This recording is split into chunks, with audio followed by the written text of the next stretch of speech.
ओम श्री गणेशाय नमः। जय पार्वती माता। आज की इस वीडियो में हम बात करेंगे साल 2025 में अहोई अष्टमी व्रत कब है।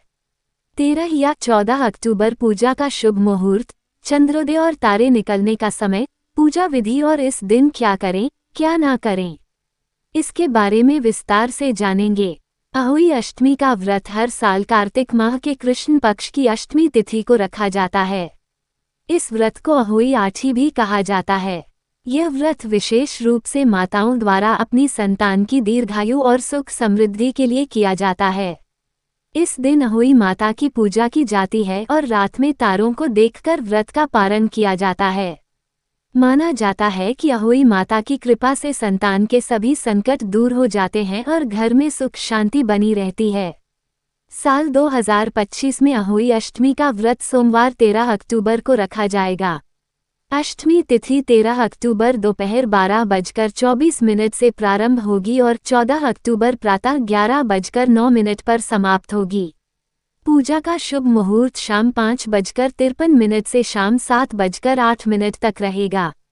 चंद्रोदय का समय रात 11:20 और तारों को देखने का समय सायं 6:17 रहेगा। अहोई अष्टमी के दिन प्रातःकाल स्नान करके स्वच्छ वस्त्र धारण करें और अहोई माता का ध्यान करते हुए निर्जल व्रत का संकल्प लें। घर की किसी साफ दीवार या पूजा स्थान पर अहोई माता से यानी सिंही और उनके 7 पुत्रों का चित्र बनाएं। सायंकाल के समय जब तारे निकलने लगे तब अहोई माता की विधिवत पूजा करें। पूजा के समय रोली, चावल, हल्दी, कुमकुम और मीठे पूरियों का भोग लगाएं। इसके बाद हाथों में गेहूं के 7 दाने लेकर अहोई माता की कथा पढ़ें या सुने और अंत में माता की आरती करें।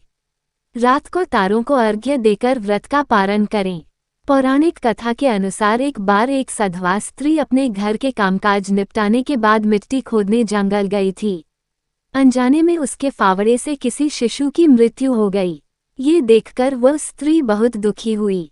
अहोई माता ने प्रकट होकर कहा कि यह घटना अनजाने में हुई है, परंतु इसका प्रभाव तुम्हारे जीवन में संतान सुख की कमी के रूप में रहेगा। वह स्त्री पश्चाताप से भर गई और अहोई माता का व्रत करने लगी। माता की कृपा से उसकी संतानें सुरक्षित रहीं और परिवार सुखी बना। तभी से यह व्रत संतान के कल्याण और दीर्घायु के लिए किया जाने लगा। अहोई अष्टमी के दिन अहोई माता को पूरी, मालपुआ और दूध का भोग लगाना अत्यंत शुभ माना जाता है। माता की कथा सुनने या सुनाने से जीवन में सुख शांति आती है। व्रत का पारण हमेशा तारों को अर्घ्य देकर ही करना चाहिए। इस दिन गौ माता को भोजन कराना और जरूरतमंदों को दान देना भी बहुत शुभ होता है। धार्मिक मान्यताओं के अनुसार अहोई अष्टमी के दिन गोवर्धन स्थित राधा कुंड में स्नान करना बहुत पुण्यकारी होता है। ऐसा करने से अहोई माता की असीम कृपा प्राप्त होती है और संतान पर आने वाले सभी संकट समाप्त हो जाते हैं। इस व्रत के दिन तामसिक भोजन का सेवन नहीं करना चाहिए। किसी से झगड़ा या कटु वचन नहीं बोलना चाहिए और पूजा के समय शोरगुल नहीं करना चाहिए। जब तक व्रत पूरा न हो जाए तब तक अन्न या जल का सेवन नहीं करना चाहिए। अहोई अष्टमी का ये व्रत मातृत्व और करुणा का प्रतीक है। जो भी माता इस व्रत को श्रद्धा और विश्वास से करती है, अहोई माता उसकी संतानों की रक्षा करती हैं और उनके जीवन में खुशियों की वर्षा होती है।